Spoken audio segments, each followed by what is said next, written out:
ನಮಸ್ಕಾರ.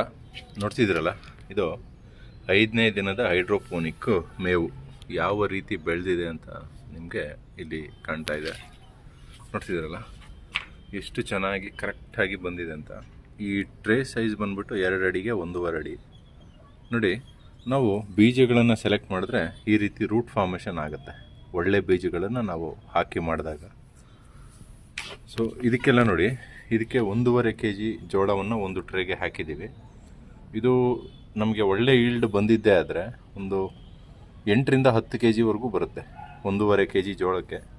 ಮತ್ತು ಕೆಲವಕ್ಕೆ ಪ್ರಾಯೋಗಿಕವಾಗಿ ನಾವು ಇದು ನೋಡಿ, ಈ ಟ್ರೇ ಕಾಣ್ತಿದ್ದಲ್ಲ, ಇದಕ್ಕೆ 2 kg ಹಾಕಿದ್ದೀವಿ, ಇದಕ್ಕೂ 2 kg ಹಾಕಿದ್ದೀವಿ, ಒಳಗಡೆ ಇರೋದಕ್ಕೆ 1.5 kg ಹಾಕಿದ್ದೀವಿ.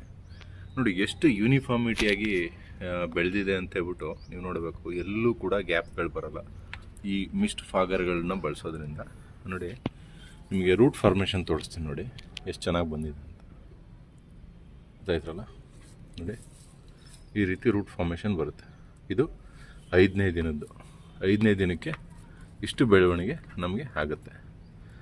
ಹಾಂ, ನೋಡಿದ್ರಲ್ಲ, ಇದು ಈ ರೀತಿ ಬರ್ತಕ್ಕಂಥದ್ದು ಮೇವು.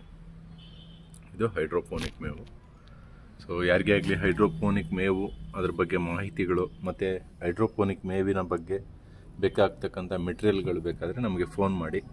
ಇಲ್ಲ ನಾವೇ ಮಾಡ್ಕೋತೀವಿ, ಬಲ್ಕಾಗಿ ನಾವೇ ಇದು ಮಾಡ್ಕೋತೀವಿ ಅಂದರೆ ನೀವು ಅಲ್ಲಿ ಹಾರ್ಡ್ವೇರ್ಗೆ ಹೋಗಿ ಕಟಿಂಗು ಪೀಸ್ಗಳು ಅದೆಲ್ಲ ಕಟ್ ಮಾಡಿ ಸೈಜು ನಿಮ್ಗೆ ಅರ್ಥ ಆಗದೆ ಹೋದರೆ ನಮ್ಮಲ್ಲಿ ಬಂದರೆ ಕಟ್ ಪೀಸ್ಗಳು ಎಲ್ಲ ಕೂಡ ರೆಡಿಯಾಗಿ ಸಿಗುತ್ತೆ.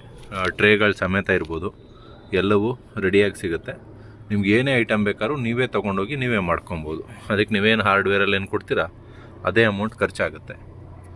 ಸೊ ಮೇಲಿನ ನಂಬರ್ಗೆ ಫೋನ್ ಮಾಡಿ ಅಂತ ಹೇಳ್ತೀನಿ. ನಮಸ್ಕಾರ.